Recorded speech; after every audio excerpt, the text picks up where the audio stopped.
What is up, Pitt fans? Welcome to another edition of the PG Pitt Show brought to you by FanDuel. I'm Stephen Thompson. That's Abby Schnable. We cover Pitt athletics for the Pittsburgh Post-Gazette. And Abby, I think I speak for both of us when I say we're feeling pretty differently about Pitt football at this point at Monday morning, the day of a game, the Monday morning of a game week, this week ahead of the Miami game versus where we were exactly 7 days earlier coming off of that Notre Dame game. Yeah, I feel like just about everything was a little bit negative, maybe not negative, but pessimistic because you just saw a Notre Dame team absolutely destroy, I'm not going to put it lightly. They destroyed Pitt in that game. And at that point, you just don't know what kind of team is going to show up for the upcoming game. And man, did they show up against Georgia Tech, which really, they've done everything that they can do to put themselves in a good position heading into this final weekend. It's a little unfortunate that they have to hope someone else loses to continue on and to make the ACC championship. But, I think the vibes are high. I think they're excited. And Miami's another big opponent, but they've already knocked off two other ranked teams this season. So why not a third? Yeah, you bring up ranked teams, I don't know if many people, that Florida State team probably isn't as bad as they looked maybe, back in October, but I also don't think, you can quite call them a top 25 team in the country. I think Georgia Tech is certainly one of the 25 best teams in the country. And so I think coming off of that Notre Dame game, there was a lot of sense of, how real was that 5-game winning streak? It's real in the literal sense, but, what did it say about this team's ability to compete, at a higher level? Clearly it didn't say much because of the way they got kind of knocked around against Notre Dame. But that's why I think it was so impressive for Pitt to come back and to play the way they did against Georgia Tech, who, like I said, clearly, kind of an upper crust team in college football this year, or at least a upper, I don't know if you want to call it quartile or something like that. But, they've been in the top 25 for most of this year, deservedly so. I think Pitt responding in the way that they did against that level of competition was huge, not just, for the literal, standings and positioning in the ACC championship race, but I think just for confidence. And I think that's going to be big going into this Miami game. I don't think there's the same feeling that Pitt isn't going to be able to compete in this game. I think kind of all the concerns about that Notre Dame game have maybe washed away a little bit, which is good news because they are going to need to be able to bring their A game into this last game of the season. But before we talk a little bit about Miami, Abby, let's kind of revisit some of Georgia Tech. Pitt wasn't a huge underdog in that game. I think according to our friends at FanDuel, only 2.5-point underdogs.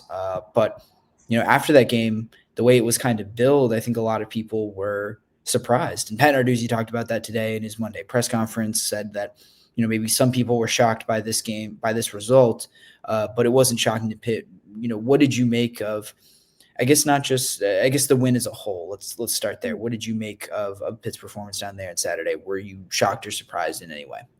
I wasn't surprised that they won. I mean, both of us picked them as the winner in our preview podcast, but I think I was a little bit surprised in the manner in which they did it, in the sense of, I'm going to exclude the penalty that kind of stopped momentum and then the fake punt.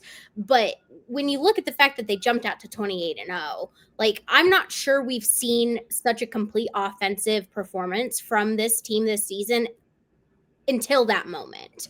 It was just, they couldn't stop scoring, and it was amazing for Pitt, and it really put Georgia Tech down in the dumps. And then even when they got into trouble, I mean, they picked off a Heisman candidate that had only had 2 interceptions all season, and they did it twice. Like, you can't say that this isn't a team that doesn't know how to make plays, which I feel like at least on social media, I got the impression that maybe everyone outside of Pittsburgh thought this was going to be really easy for Georgia Tech.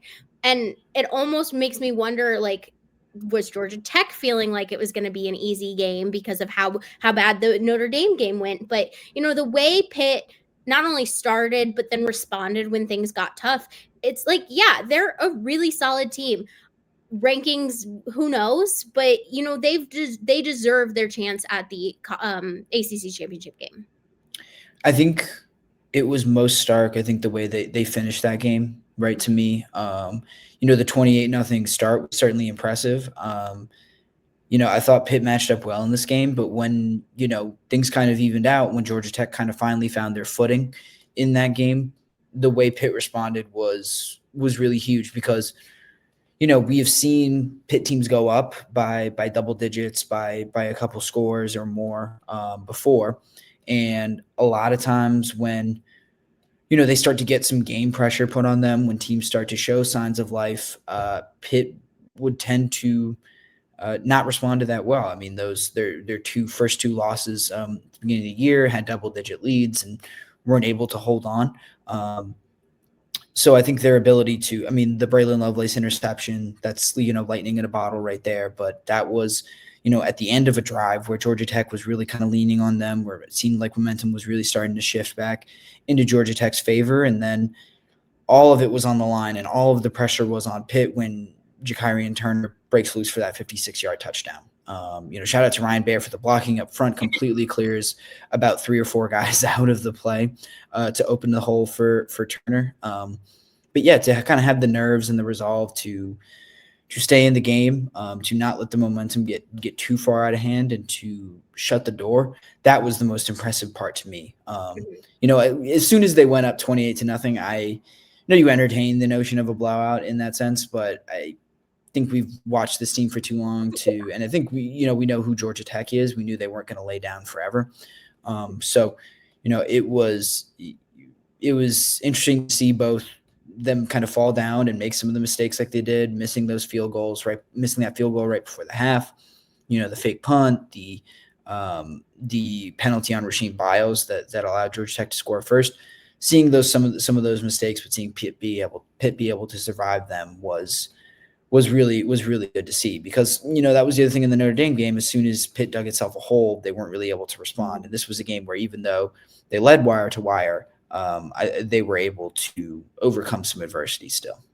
Yeah, it could have been really easy for Notre Dame to take back the momentum, not only before the interception, but after the interception as well. I mean, Pat Narduzzi with that fake punt call gave them an open opportunity, and in the grand scheme of things, there was about 5-6 minutes left in the fourth quarter. That's a lot of time in the grand scheme of things. And when you have, Georgia Tech had the audience, they had the crowd, sorry, and they could have taken over. But the fact that not only did Pitt respond, but the fact that it, maybe people were questioning, can Pitt do this without Desmond Reed? And the fact that Boosie Turner went out there and showed, we love Desmond Reed. We want Desmond Reed, but I can do it too. And I think it was the resilience of, some of the young guys, because yes, the Notre Dame game was challenging. And yes, the Florida State game was probably their first really harsh crowd. But this one probably exceeded both of those things. And so the way that Mason Heintschel, he didn't throw an interception. That's huge. And Mason Heintschel, Boosie Turner, the guys on defense, everyone was ready. And it's almost like that adversity that they faced, through the season, seeing their leads fall against West Virginia, Louisville, set them up for this moment. And it's kind of full circle in a way. Yeah, I'm glad you brought up the young guys too, because I felt like there were a lot of, there were the young guys, but I think also some guys who maybe have taken some heat for some of their play this year who made really big plays. I'm thinking about Rashad Battle, Javon McIntyre, some of those guys in the secondary that we talked about on Saturday. But also, I think another one of those guys is Kendall Stanley, who really stepped up in a big way to play some left guard, a position he's not familiar with Ryan Coretta down, and was really, really good, I thought. I think though the entire, obviously helped clear the way for 200 rushing yards from Jakarian Turner and a touchdown. But also, according to Pro Football Focus, only gave up one pressure, throughout the game. I think in 36 pass blocking snaps. And then he didn't commit a penalty either. No one on the offensive line committed a penalty, in fact. And I thought that was a real difference maker in this game. It allowed Pitt to be more efficient on third down, stay on the field, things like that kind of fueled that really fantastic start. And, before the 56-yard run from Turner, Mason Heintschel was able to convert a third down throw to Blue Hicks as well. So they were better in the big moments, but I think it started with some of those more underrated guys, and I think, the offensive line being as undermanned as they were, Kendall Stanley stepped up big time. Yeah, I think it's really impressive how the offensive line has handled all the hits that they've taken this season. Because you think back to last year and how it didn't work out. And granted, Branson Taylor is a lot different than Keith Gueva, but the fact that it's that position that we've had turnover left and right, and Ryan Coretta stepped up when needed. Ryan Coretta's out, and I think me and you talked about it last week. Kendall Stanley hasn't taken a lot of snaps at guard. He doesn't have a lot of experience at the position, and that was a little nerve-wracking to me. He has no experience at the position. I mean, before going to Saturday, he had literally never played the game, the position in a game before. But yeah, sorry, I interrupted you. No, you're good. I'm glad you corrected me. I was excited that Percy was looking like he was going to play, because I do think Percy has been really solid. But yeah, that guard spot, I just didn't know. So for him to come in and play so well and to play a clean game, because I think we've talked ad nauseum about Kendall Stanley and these dang penalties. It happened at Syracuse, it happened at Florida State. You can go down the list, and it made those games trickier than they needed to be. And this time you really couldn't let up anything. And he held strong. The entire offensive line held strong. And I think that is huge, not only for this game or this past week, but I think that'll be important for Miami as well. And I think I really enjoy the growth that this offensive line has had, because I'm not sure we thought it was the deepest room, but now like their depth checks out. Yeah, we talked about it a lot during the preseason, right? Like, the most important thing Pitt did this offseason, or that you would hope they would do this offseason, was improve the offensive line, but really build some depth there, because it happens to everyone in the country, but, it seems like Pitt can be particularly snake bitten there sometimes, given the way that I think it's going back like now 3 or 4 years where they've lost their starting left tackle at some point to a season-ending injury, or lost them for significant time. That hasn't been the case, because Jeff Percy obviously came back and was a full participant in this last game. But Pitt really needed some of these depth pieces to work out for them. And Ryan Coretta has been a revelation. Kendall Stanley has been a massive part of them winning their 2 biggest games of the year. I would say, that Florida State game, and then here down at Georgia Tech. And especially on, I was trying to remember the play, but Mason Heintschel's first touchdown throw, Kendall Stanley blows over a guy. He completely pushes them out of the way, allowing Mason the room to step up and make that really nice throw off platform to Kenny Johnson. So big kudos to the offensive line, to Kendall Stanley in particular. Despite all the shuffling, despite him having to move around to a bunch of different positions, he has been, I would say, for the most part, pretty solid. And for a backup offensive lineman, I think that's really what you hope for. And he's still a young guy too. So, hopefully he returns to Pitt next year and makes some strides, and helps them kind of solidify that offensive line.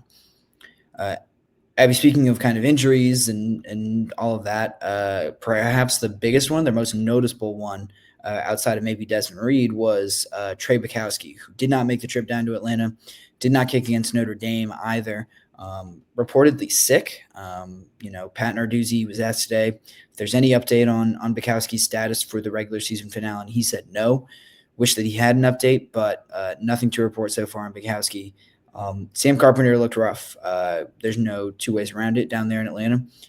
Missed 2 kicks. Only one of them counted, but they were back-to-back. He had a chance to give Pitt a bigger lead, extend their lead with a field goal going into halftime. Missed it. There was a penalty, and even after he moved closer, he missed the second one. And I think, the way it all looked too on the field goal operation was not encouraging. It seemed like Carpenter also was maybe dealing with a little bit of pain too, maybe not at 100% himself. We know he's been in and out of his kickoff duties because of what Pat Narduzzi called the tired leg. So I guess, how do you feel about the kicking situation right now? We don't know anything about Trey Butkowski, but do you think Sam Carpenter, who did, I will say, converted all 5 of his extra point opportunities, so that's something that's not insignificant. But Pitt might need a field goal kicker at some point this season, or at some point, in that Miami game or in whatever bowl game they play or wherever they play in the postseason. How are you feeling about the kicking situation right now? I don't feel good about place kicking or any of the return or kickoffs or punts, to be completely honest, but I'll focus on place kicking right now. Yeah, you mentioned it a couple of weeks ago. I remember Sam Carpenter didn't play because of that tired leg. So he's already a little bit, I'm not going to say limited is not the right word, but he's not to 100%. And then he gets thrown into this role that he hasn't really done. And it hasn't really done this season. And he competed for it. And I think some people thought maybe he would get the role, but Trey Butkowski and was, up until getting sick, has been playing really well. So it is a little frustrating, but at the same time, I just don't know, with the fact that he had a tired leg and potentially injured, simply not playing at his full capabilities, it's almost expected. It's just disappointing because of the fact that every point is going to count on Saturday. They could have used those field goals on this past Saturday against Georgia Tech as well. And so, I'm wanting Trey Butkowski to come back as soon as possible. And I think that goes to say for just about anyone. I think the most frustrating part about Butkowski is that we've been told he's sick, or reportedly he's sick, but he's still warmed up before the Notre game. He's still around. So it's what is going on? Because everyone is seeing that. And I think that's where a lot of the frustration comes from fans. And hopefully Sam Carpenter, because he is a good kicker for the most part, hopefully he can get it together, and it's just really rust and injuries, because they're going to need him on Saturday. Yeah, Pitt is typically aggressive on fourth downs, but that can only go so far. I think, we talked about that Georgia Tech game. We expected a high-scoring affair. I'm not sure that's going to be the case here against Miami, against a much better defense. I think the margins are going to really matter. So, missed field goals, those are going to end up going a long way. And I think you were already a little limited in terms of range with Butkowski. I don't think he had attempted one beyond 48 yards this year. I think that was his long for the year. But this is, I just think, the margins are going to matter. And so extra points, kickoffs, field goals, things like that are really going to matter against Miami. So I'm with you. I'm pretty concerned about the state of the place kicking game. Carpenter, I think, has some talent, but we just really haven't seen it. And there's obviously a reason why he got beat out by Butkowski in training camp. And, if your starter isn't someone who can extend past 50 yards, then it really does make you wonder what the backup can do and what his true effective range is, and how comfortable Pitt would be with him maybe kicking a 45-yarder plus. I can't imagine they'd be super confident after that game. I think the most that you can hope for is that Butkowski recovers in time for that Miami game, which, again, without many details, we can't really say what his status will be for that game.